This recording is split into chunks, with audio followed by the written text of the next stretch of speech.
जय हिंद। तो दोस्तों, आज देखो तुम सभी के लिए हम क्या लेकर के आए हैं, उस टॉपिक का नाम आगे बता देना चाहता हूँ। उस टॉपिक का नाम क्या है? एनसीईआरटी सब्जेक्ट मैथ चैप्टर 1 और लेक्चर नंबर फर्स्ट है, अभी स्टार्ट किया है ना। उस बात है important question for board exam 2024 से। अगर आपका 10th का एग्जाम 2024 में है तो इस वीडियो के माध्यम से, इस चैनल के माध्यम से आपको बहुत सारी तैयारी कराई जाएगी। मैं एक बात कहना चाहूँगा आप सभी से कि अगर आप स्टूडेंट हैं तो आपका ये हक है कि इस वीडियो को या इस चैनल को जितना आप शेयर कीजिए, अपने दोस्तों के पास शेयर कीजिए, क्योंकि जो ये टॉपिक हम कराने जा रहे हैं ना, इस टॉपिक का हकदार हर कोई है। इस टॉपिक को देखने के लिए जितने भी स्टूडेंट हैं 2024 में एग्जाम देने वाले हैं, उन सभी का इसके ऊपर हक है। कहने का अर्थ है कि ये जो हम चैनल बनाए हैं आप सभी के लिए बनाए हैं, ये हम अपने लिए नहीं बनाए हैं। आ रहे समझ में? तो इस चैनल के लिंक को या इस वीडियो के लिंक को आप जितना शेयर कीजिए उतना शेयर कीजिए, जितना मन है उतना शेयर कीजिए, जितना दोस्त है आपके पास उतना शेयर कीजिए। कहने का अर्थ है कि एक आप ही मत पढ़िए, अपने दोस्तों को भी पढ़ाइए। तो हर कोई को कोशिश कीजिए पढ़ाने के लिए। जब इस चैनल के माध्यम से आपको बताई जा रही है कि कौन से क्वेश्चन आएगी, किस टाइप का आएगी, कैसे बनेगी, तो इस चैनल को आप शेयर मत कीजिए, उड़ाइए हवा में। कहने का अर्थ यह है कि अगर आपको शेयर करने में अगर कुछ खर्चा आता होगा तो हमारे से कहिए, हम वो खर्चा हम देंगे।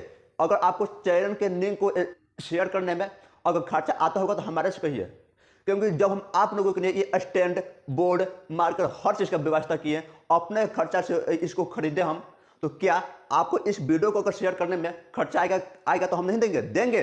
लेकिन हकीकत बात यह है कि खर्चा आता नहीं है, शेयर करने में खर्चा आता नहीं है। क्यों? क्योंकि यूट्यूब के द्वारा ये दे दिया गया है कि आप फ्री ऑन कॉस्ट, यानी फ्री में इसे आप शेयर कर सकते हैं, जितना चाहे उतना शेयर कीजिए।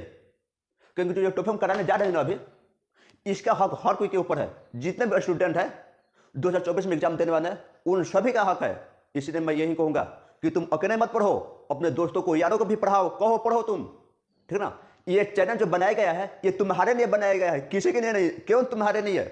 जब तुम्हारे लिए बनाया गया है तो इसका हक तुम्हारा है। तो तुम कहाँ कहाँ बांटोगे, तुम कहाँ कहाँ शेयर करोगे। कहने का अर्थ है अगर तुम्हारा अपना कुछ वस्तु हो तो उसका हक तुम्हारे, उस वस्तु के ऊपर तुम्हारा हक होता है। तुम चाहो, जहां चाहो, जिसको चाहो, जैसे चाहो उसे तुम देते हो अपने मन के अनुसार। तो ये चैनल तुम्हारे लिए बनाया गया, ये चैनल तुम्हारा है, हमारा नहीं है, तुम्हारा है।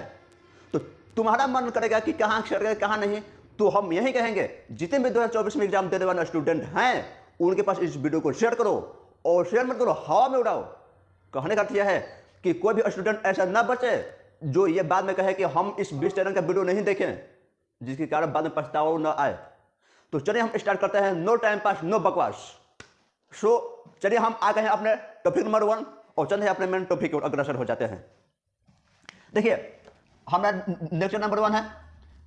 इसके अंदर हम क्या अध्ययन करेंगे वो आपको बता दे रहे हैं। इसके अंदर हम अध्ययन करेंगे इक्विटी विभाजन के द्वारा एलसीएम ज्ञात कैसे करें। एग्जाम में 2 नंबर में पूछती है, 2 नंबर में हर साल पूछती है, प्रत्येक वर्ष पूछती है, दोनों शिफ्ट में पूछती है, फर्स्ट और सेकेंड दोनों में। तो क्या इक्विटी विभाजन से एचसीएफ कैसे ज्ञात की जाती है? चलिए हम ज्ञात करते हैं। ऐसे एचसीएफ तो 3 तरीकों से ज्ञात किया जाता है, एक खंड विधि, एक भाग विधि, तो एक इक्विटी विधि। तो चलिए हम इक्विटी के द्वारा ज्ञात करते हैं, क्योंकि एग्जाम में यही पूछता है क्वेश्चन। चलिए, तो देखो आज हम उस क्वेश्चन की ओर आ गए हैं। फर्स्ट क्वेश्चन हमारा क्या है, यहाँ पर तुम सब देखते होगे 4052 तथा 12576। कहने का है कि तथा का जगह पर कभी कभी और भी दिया होता है। क्या दिया जाता है? और। हिंदी में लिखा जाता है और, ऐसे, ठीक ना। तो घबराने की जरूरत नहीं है, दोनों का अर्थ एक ही होता है, ठीक ना। तो चलिए हम इसको स्टार्ट करते हैं। सबसे पहले मैं आप सभी को यह बताऊंगा कि इक्विटी विभाजन का कुछ फॉर्मूला होता है। फॉर्मूला क्या होता है? A बराबर B into Q plus R होता है, या इसको हिंदी में कहें तो भाज्य बराबर भाजक इंटू भागफल प्लस शेषफल होता है। ये आपको याद होनी चाहिए। अगर याद नहीं हो रही है तो कोई दिक्कत नहीं है, घबराने की जरूरत नहीं है। तो हम करें तो करें क्या कि याद कैसे करें? तो याद करने का एक आसान तरीका है कि उसको जितना रिवाइज करो, जितना रिवाइजिंग करोगे उतना ही बेहतर होगा और उतना ही जल्दी तुम्हारे दिमाग में घुसेगा। तो चलिए हम स्टार्ट करते हैं अपने इक्विटी विभाजन के द्वारा एचसीएफ। यहाँ पर दिखाई देता होगा कि इतना हमारे पास जब क्वेश्चन हो गया है, तो इस क्वेश्चन को हम कैसे सोल्व करें। तो हम आपको बताते हैं इक्विटी विभाजन जो होता है शेषफल। देखिए, इतना आपको याद होना चाहिए, ठीक ना। इसके बाद क्या होता है, अब कुछ नहीं, आपको एक चीज नहीं समझ में आती है कि आखिर हम करें तो करें क्या, भाज्य कौन है, भागफल कौन है, भाजक कौन है, ये आपको नहीं समझ में आती है। तो चलिए हम उसको आगे थोड़ा सा ओवरव्यू दे देते हैं उसके ऊपर कि आखिर वो चीज है क्या, ठीक ना। तो यहाँ ध्यान दीजिएगा, जब हम भाग ऐसे बनाते हैं ना, ऐसे देखो होता क्या है, 10th के स्टूडेंट जितने भी हैं उनको दिक्कत एक सही आती है। कहाँ आती है? यहीं पे आती है। वो चूज नहीं कर पाते हैं कि किसको क्या कहते हैं, किसको भाज्य कहते हैं, किसको भागफल कहते हैं, किसको शेषफल कहते हैं, उनको ये नहीं समझ में आती है। तो चलिए आपको यहाँ तो फंडा जो है क्लियर हो गया होगा। क्या हो गया होगा कि भाज्य किसको कहते हैं, भाजक किसको कहते हैं, भागफल किसको कहते हैं और शेषफल किसको कहते हैं, ठीक है ना। यहाँ तक समझ में आपको आ गया होगा। आगे आपको दिक्कत नहीं होगा, ये हमारी गारंटी है। आगे आपको दिक्कत नहीं होगा, ये हमारी गारंटी है। देखो हम समझाते हैं, ध्यान से देखना। हम करते क्या हैं, इन दोनों को गुना करते हैं फर्स्ट पॉइंट, और इसको हम ऐड कर देते हैं। क्या कर देते हैं? ऐड। और इतना क्वेश्चन नंबर आना चाहिए। नियम यही है, नियम तो यही कहता है। तो चलिए इसके ऊपर बताते हैं। सबसे पहले हम क्या करेंगे, इन दोनों को यहां पर सजाएंगे, और सजाने से पहले हम इसको फॉर्मूला को लिखेंगे। क्या है हमारा? शेषफल। क्या हो जाता है? शेषफल। इसी पर अब हम क्या करेंगे, होता है ना, जो सबसे बड़ा अंक होता है, इन दोनों में जो सबसे बड़ा अंक होता है वो बाहर आ जाता है। यहाँ पे यहाँ कर दीजिए। आपको बनाने आते भी होगी, लेकिन हम समझा देते हैं उन भाइयों को जिनको आती नहीं है वास्तव में, ठीक है ना। जिनको अभी ये आती नहीं है उनको हम समझा दे रहे हैं। 12,576 हो गया। अब ध्यान दीजिए, जो दूसरा अंक होता है, इससे जो कम अंक होता है उसको हम भाजक कहते हैं। यहाँ क्या हो जाएगा? 40/52। आ रहा समझ में? भागफल क्या है, ये क्या है, वो अभी हमें समझ नहीं आ रही है। तो इसको हम क्या करेंगे, कुछ नहीं, इसको रफ कर देते हैं, और रफ करने के बाद यहाँ पर हम भाग दे देंगे। 40/52 से अगर हम 12,576 से अगर हम भाग देते हैं, तो ध्यान दें यहाँ पे हम भाग देंगे, और भाग देने से पहले हम क्या यहाँ पे देखेंगे कि कितने मर्द में ये कटेगी। 3 मर्द में कटेगा, ये कितना होगा? 12,156, ठीक है ना। 0 हो जाएगा, 2 हो जाएगा, 4 हो जाएगा, काट कुट। अब कितना बच गया? 420। ये तो अब कटेगी नहीं। अब नहीं कटेगी तो ध्यान दो, इसको हम क्या कहे थे? भागफल कहे थे। इसको हम क्या कहे थे? शेषफल कहे थे। इसको हम भाज्य कहे थे, और इसको हम भाजक कहे थे। तो क्या भाज्य की जगह पर भाज्य है, भाजक की जगह पर भाजक है, और भागफल की जगह पर 3 हो जाएगा, और हमारा शेष कितना बच गया है? 420 हो गया। आपको एक कंडीशन और ही आना चाहिए, क्या कि जब यहाँ पे 40/52 है और गुणे 3 है, इन दोनों को गुना करके और इतना जोड़ेंगे तो इतना हमारा आना भी चाहिए। करके देखो, आएगा आएगा, इसका गारंटी है, आएगा। उसके बाद अब क्या हम करेंगे, ध्यान दो। यहाँ पे जैसे यहाँ तक पहुंचेंगे तो अब हम क्या करेंगे, इसके बाद अब नियम क्या है? अब नियम क्या कहता है कि जो यहाँ पर अंक है ना, उसको हम बाहर कर देते हैं 40/52, और जो शेष बचता है ना उसको हम यहाँ कर देते हैं। ध्यान दो, ऐसे ये नियम है हमारे। जो यहाँ पर अंक होता है, भाजक का अंक को बाहर कर देता है और स्टेप नंबर 2 के लिए, और जो शेष बचती है उसको हम भाजक के रूप में लिख देते हैं यहाँ पे, ठीक है। और भाग के विधि से ऐसे बनाते हैं ना, ऐसे करते हैं ऐसे, फिर यहाँ का यहाँ दिखते हैं, तो भाग, बात वही है, बात देखने से वही है। तो हम भाग देंगे यहाँ पे 40/52 को हम कर देते हैं, तो कितने बार में कटेगी बताइए? 38, 838, 38 80 हो जाएगा, तो 2 हो जाएगा, ठीक है ना। तो ध्यान दीजिए, 9 बार में गया, तो भागफल हमारा कितना है? 9 है, और शेषफल हमारा कितना है? 172 है, यही है ना। अब हम क्या करेंगे, इन महाराज को यहाँ पर लिख देंगे 420, और इस साहेब को यहाँ पर लिख देंगे 172। आ रहे समझ में? और फिर वही प्रोसेस, फिर आप भाग दीजिए, कुछ नहीं, आपका काम में कुछ नहीं है, क्यों भाग आप देते रहिए। तो 172 से है और 420 से आप भाग दे दीजिए। 344 यहाँ पर देखो कितना बचता है, तो 6 हो जाएगा, यही होगा ना। अब यहाँ के बाद देखिएगा कि अब क्या होगा। और फिर इस साहब को 172 को यहाँ पर लिख दीजिए, और इस महाराज जी को 76 को यहाँ पर लिख दीजिए। उसके बाद फिर दोनों में भाग दीजिएगा, तो आप इतना हुआ। अब इतना को भाग दे करके देखिए क्या होता है। 76 172 से भाग दे करके देखिए क्या होता है, बच जाएगा 12 हो जाएगा, और 7 152 हो जाएगा, तो 0 बचेगी, और यहाँ पे 2 बचेगा, ठीक है ना, तो 20 हो जाएगा। तो गुणे हो जाएगा 2 प्लस में हो जाएगा 20, यहाँ तक होगा। अब ध्यान दीजिए, जब यहाँ तक हम कर दिए, और फिर इस महाराज जी को 76 को यहाँ पर लिख दीजिए, और इस साहेब जी को यहाँ पर लिख दीजिए, और गुणे फिर आप भाग दीजिए। प्रोसेस वही है, देखिए प्रोसेस बार बार हम वही करेंगे, और आपको भी वही करनी है। तो हम क्या 3 मिनट में जाएंगे, और प्लस में 16 हो जाएगा, यही होगा ना। अब क्या करेंगे, फिर इसको 20 को यहाँ पर लिख दीजिए, फिर 16 को यहाँ लिखिए, फिर भाग दीजिए, तो 1 हो गया, अब प्लस में आपका 4 हो गया, यही होगा ना। भाग देते वहीं आया। ध्यान, अगर नहीं समझ में आ रही है तो कुछ नहीं, जब स्टार्टिंग में आपको बताया है ना किसको क्या कहता है, देखिए नहीं समझ में आ रही है तो कोई दिक्कत नहीं है। आपको स्टार्टिंग में बताया है ना किसको क्या कहता है, इसको हम भाज्य कहते हैं, भाजक कहते हैं, भागफल कहते हैं, और शेषफल कहते हैं। प्रोसेस वही है, देखिए भाज्य के देखिए भाज्य, भागफल, शेषफल, भाज्य, ये भाजक है, ठीक ना। प्रोसेस वही है।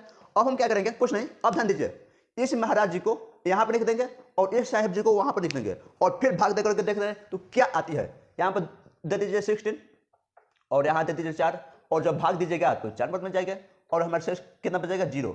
और एक बात आपको ध्यान देनी है, जब शेष 0 बच जाएगा तो वहीं पर हमारा एसएफ खत्म, यानी वहीं पर शेष पर 0 बच जाएगी तो हमारा वहीं पर आंसर आ जाती है। बहुत से स्टूडेंट यह भी कमेंट करते हैं कि आखिर हमारा एसएफ आता कब है, ठीक ना। तो एसएफ आपको उसी समय आ जाता है जब आपका शेष पर 0 आ जाता है। तो यहाँ पर 0 आ गया शेष पर, तो आपका अब एक बात होगा कि आपका एसएफ है कौन, तो आपका जो भाजक आएगा सबसे अंतिम, जिस स्टेप में आपका शेष पर 0 आया है उस स्टेप में आपका भाजक क्या है 4, और जो भाजक रहेगा उस स्टेप के अंदर वही हमारा आंसर हो जाती है। तो यानी हमारा एसएफ कितना हो जाएगा 4। तो यहाँ पर हम लिख देंगे, कुछ नहीं, इसके नीचे ही लिखिएगा यहाँ पे कि एसएफ बराबर 4, हमारा आंसर हो गया। आ रहा समझ में। अगर यहाँ तक आपको समझ में आ गया तो गारंटी के साथ एग्जाम में आप 2 नंबर लेकर के आइएगा, 2 नंबर पक्का है लेकर के आइएगा। और ऐसा ही क्वेश्चन आता है एग्जाम के अंदर, अंक चेंज करते हैं कोई दिक्कत नहीं, अंक चेंज करते तो दिक्कत नहीं होना चाहिए। क्यों? क्योंकि आपको भाग आती है। यहाँ तक समझ में आ गया ना, ये हमारा ऐसे आंसर हो गया। अब यहाँ अब अंक नहीं जाएगा, अब यहीं पर लिख देंगे ऐसे बराबर 4, हमारा आंसर यहीं तक हो गया, ठीक ना। अगर कुछ दिक्कत होता हो ओपन कमेंट करो अभी कभी और कहो यहाँ पे दिक्कत है, क्योंकि एग्जाम में जाने के बाद ये नहीं दिमाग में आए तो यहाँ पे क्वेश्चन क्या होगा, वहां पे क्वेश्चन क्या होगा, अब भी क्लियर करो उस क्वेश्चन को, उस डाउट को अभी अपने दिमाग से हटा दो। एक बात तो रखो दिमाग के। चलो तो आज हम आ गए हैं क्वेश्चन नंबर 2 में। पॉइंट वही है, सबसे सेम है, केवल एक क्वेश्चन से हम दूसरा क्वेश्चन में आ गए हैं। इसमें क्या दिया है कि 20 और 90 का एसएफ ज्ञात कीजिए, किसकी सहायता से, इक्विटी विभाजन की सहायता से। अभी हम आपको क्वेश्चन नंबर 1 में बताया है कि इक्विटी विभाजन का कुछ फॉर्मूला होता है, क्या होता है, शेषफल। ये शेषफल इसके नीचे नहीं होता है, यहाँ पे होता है, यहाँ पे जगह नहीं है तो हम यहाँ पे लिख दिया है, ध्यान देना। इसको बनाएंगे कैसे, ध्यान दो। क्वेश्चन नंबर 1 में आपको समझ में आ गई होगी। अगर कोई ऐसा पॉइंट होगा जहां से आपको समझ में नहीं आया होगा तो इसके अंदर आपको एग्जैक्ट समझ में आ जाएगी। अब ध्यान दो क्या होगा यहाँ से 20 और 90 हम क्या करते हैं, 20 और 90 को भाग देने से पहले हम लिखेंगे भाजक बराबर होता है, क्या होता है, देखो भाई हम यहाँ पर आप सभी को लिख करके दिखा दिए कि भाज्य बराबर भाजक इंटू भागफल प्लस शेषफल होता है। और पॉइंट नंबर 1 में आपको क्लियर हो गई होगी ये बात कि किसको क्या और क्यों कहता है। तो इस वीडियो में हम उस पॉइंट को नहीं उठाएंगे क्योंकि ज्यादा लंबा वीडियो हो जाएगी। यहाँ से ध्यान दीजिएगा कि सबसे मेन पॉइंट भाज्य कौन है, भाज्य जो सबसे बड़ा अंक होता है उसको हम भाज्य कहते हैं। तो यहाँ पर हम 90 लिख देंगे, छोटा अंक को हम भाजक कहते हैं तो यहाँ पर 20 लिख देंगे। अब काम क्या करते हैं, इन दोनों में भाग देते हैं, जितना भागफल आती है यहाँ पे और जितना शेषफल आती है यहाँ पे।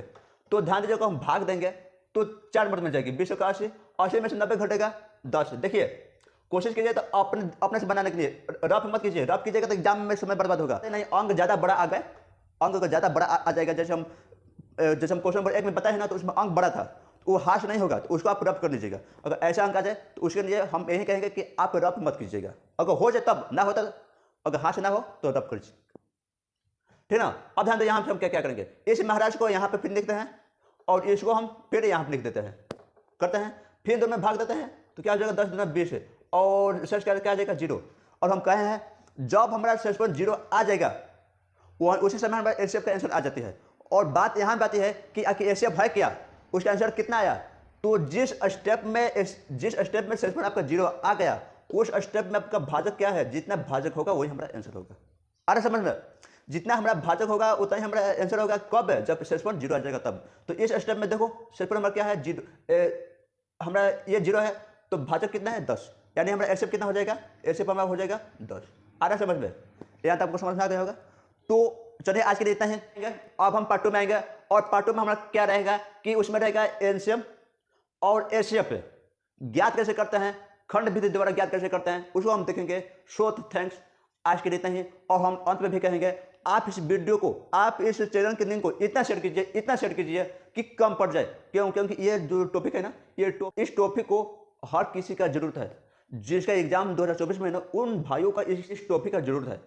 तो हम यही कहेंगे कि आप जितना हो सके उतना शेयर कीजिए अपने दोस्तों के पास, अपना इस टॉपिक का काम है वहीं पर शेयर कीजिएगा। तो यहाँ तक आज का टॉपिक यहीं तक रहेगी। अब हम कहेंगे आज हम कैसे पढ़ाए हैं, आपको ये पढ़ाई कैसे लगी है, इसका जवाब आप लाइक और कमेंट बॉक्स के द्वारा दे सकते हैं, ठीक है ना। श्रोता आज के लिए इतना ही, तब तक नहीं है, जय हिंद, जय भारत, वंदे मातरम।